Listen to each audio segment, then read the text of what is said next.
Cooper Hayes was bored. The itch inside him to take off was craving its next adventure. It was like this invisible rope, relentlessly tugging and refusing to leave him alone.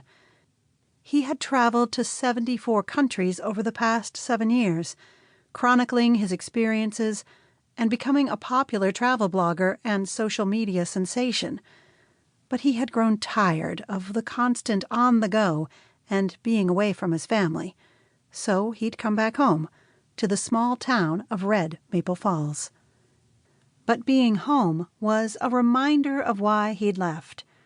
His days were monotonous, and while he loved kayaking with his oldest brother Matt and helping his other brother and best friend Mason get his brewery up and running, after almost 9 months, he couldn't ignore the itch, which was why he volunteered to man the cash register at his very pregnant sister-in-law's bakery, while she was home on doctor-ordered bed rest. He was desperate to occupy his mind. Even wrote a book after Mason suggested it, putting his travels and experiences onto paper. Even bigger, he managed to snag an agent within a couple of months of querying. But now that he had finished the book and was waiting on editors at publishing houses to get back to his agent, he was growing restless again.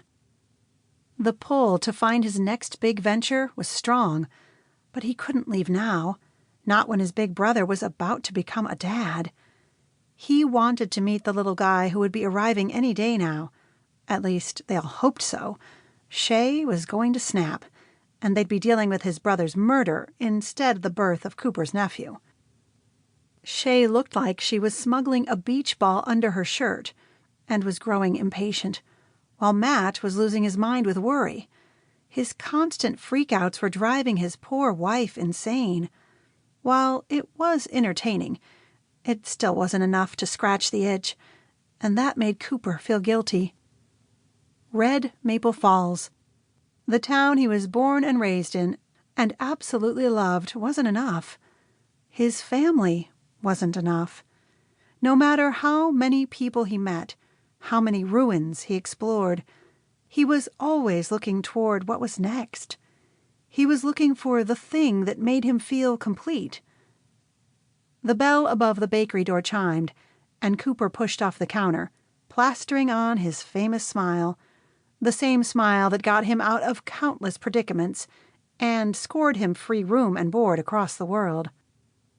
"How can I help you today?" he asked, as 2 perfect onyx stones caught his own eyes. Her lip tilted slightly as she approached the counter, long black hair in waves bouncing on her shoulders. Cooper always had a high appreciation of the opposite sex, and this woman was no exception. She pointed a long finger at the display case. He noted the lack of nail polish, which made him think either she couldn't be bothered with the glitz and glam, or she simply didn't have the time. She also wasn't wearing a ring, which, in his eyes, signified an invitation to flirt. "I'll take a blueberry muffin," she said, without hesitation. "A woman who knows what she wants," he said, and her eyebrow arched, but not in the way he'd hoped. She looked at him with disdain, like he was a joke, and she was waiting for the punchline. He was usually quick-witted, but he suddenly forgot how to form complete sentences.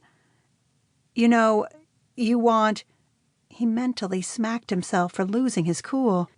He'd seen millions of women around the world, bedded too many to remember, yet this woman, with her sinfully dark eyes and silky long hair, who barely gave him a second glance, had him tongue-tied.